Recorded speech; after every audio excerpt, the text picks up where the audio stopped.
औज़ुबिल्लाहिमिनश्शैतानिर्रजीम बिस्मिल्लाहिर्रहमानिर्रहीम।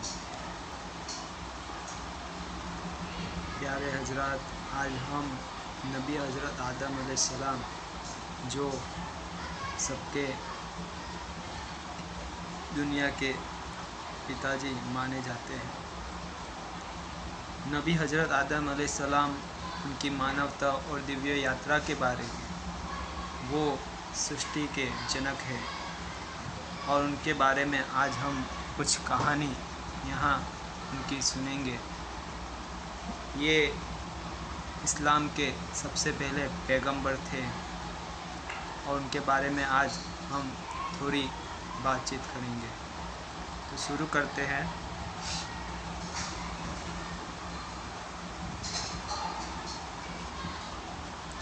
आपको पता होगा, जैसे नबी हज़रत आदम अलैहिस्सलाम पहले इंसान हैं।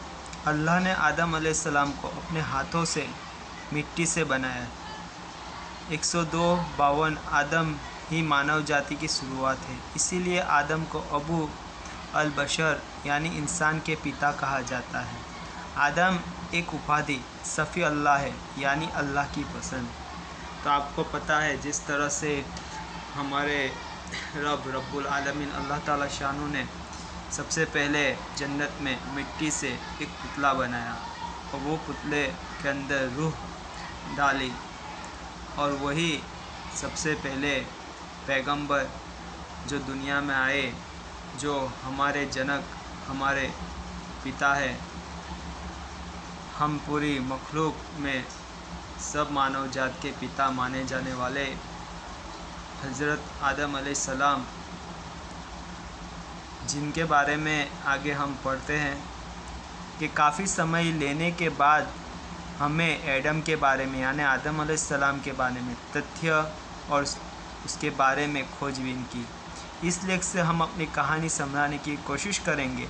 हमने सरल शब्दों में वातावरण को कुरान और हदीस में नबी हज़रत आदम अलैहिस्सलाम कितना गहरा संबंध है, ये रहस्यों को जानेंगे। तो हमारा पहला टॉपिक है इस्लामी धर्मशास्त्र में यानी कुरान शरीफ के अंदर नबी हज़रत आदम अलैहिस्सलाम की रचना।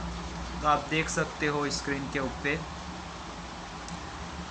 कुरान शरीफ के अंदर जो पहली बात लिखी गई है, जो आप देख सकते हो, जिसमें सूरह अल बकरा की एक आयत है, जिसके अंदर लिखा गया है, क़ाल या आदम अंबिउहुम बिअस्माइहिम फ़लम्मा अंबअहुम बिअस्माइहिम क़ाल अलम अक़ुल लकुम इन्नी अअलमु ग़ैबुस समावाति वल अर्दि वअअलमु मा बैन अयदीहिम वमा कुन्तुम तख्तुमून।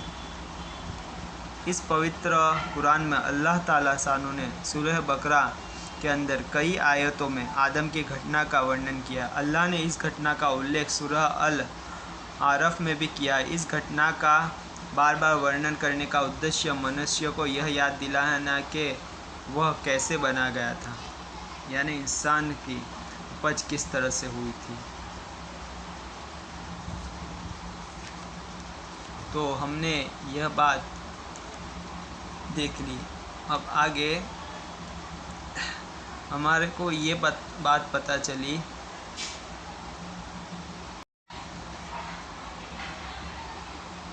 और आप आगे देख सकते हो जिस तरह से के परादेश उनकी संगति और भूमिका, जिसके अंदर आपने देखा कि आदम अलैहिस्सलाम और हवा माँ जिस तरह वहाँ जन्नत के अंदर एक दूसरे के साथ पहले उनका निकाह हुआ जन्नत में, और उसके बाद साथ में रहने हंसी खुशी साथ रहने लगे।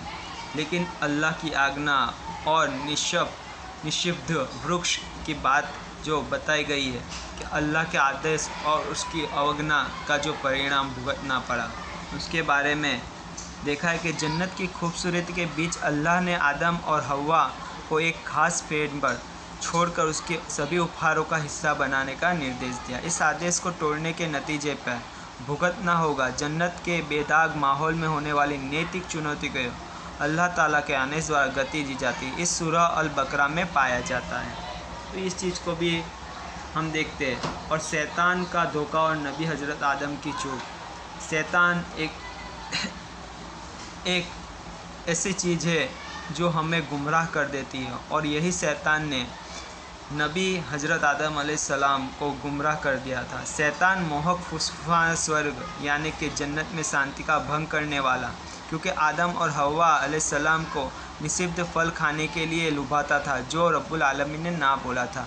कुरानिक वितरण यानी कुरान में बताया गया है कि इसके बाद की टूटन मानव इतिहास का महत्वपूर्ण बिंदु बना। शैतान द्वारा आदम अलैहिस्सलाम का धोखा देना और उसकी अवज्ञा यानी पालन न करना, इसके लिए वो जन्नत से अस्थायी रूप से बाहर निकाले गए। इसके वजह से एहसास हुआ कि वह उनकी गलती थी और वह स्वर्ग से यानी कि जन्नत से सीधे इस जहां में यानी धरती पर उतारा है। यह महत्वपूर्ण घटना सदियों से मानव इतिहास का एक सबक के रूप में कार्य करती है, और इसी रब्बुल आलमीन के जो उपदेश थे यानी जो बातें थी उसका पालन करने में निरंतरता और आवश्यकता का एक जोर दिया जा रहा है।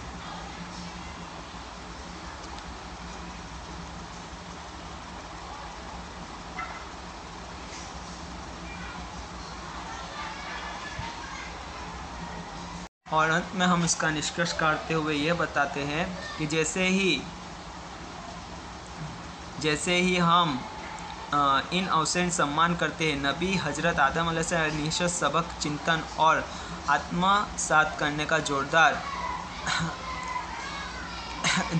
आह्वान किया जाता है, और विश्वासियों जगह आग्रह बाधा और अज्ञातता की नैतिक दुविधा से जिस तरह दुनिया में आदम अलैहिस्सलाम ने अपने पापों से दूर रहकर दृढ़ संकल्प और अनुसरण की प्रेरणा प्राप्त की, आखिरकार परिणाम और सम्मान करते दड्डा अल्लाह की दया और उनकी सतत यात्रा ही तो है। नबी हज़रत आदम कहानी से सीखने का यह आह्वान धार्मिक सीमाओं पर है कि विभिन्न पृष्ठभूमि व्यक्ति उनकी कहानी निहित साधना अनैतिक और नैतिक सिद्धांतों के समान खोजने के लिए आमंत्रित करता है। हज़रत आदम अलैहिस्सलाम की यात्रा विचार और उनके आध्यात्मिक विश्वास करने के वालों के लिए व्यक्ति ज्ञान, एकता और शित्रों के रूप में कार्यरत या काम कर सकता है। और इसी तरह हमने आदम अलैहिस्सलाम की जीवन यात्रा किस तरह से उस जन्नत से इस जहां में आए, इनके बारे में हम थोड़ी बातें देखिए। आगे हम इसी तरह दूसरी कहानियों को भी प्रस्थापित करेंगे। फ़िलहाल के लिए अल्लाह हाफिज़।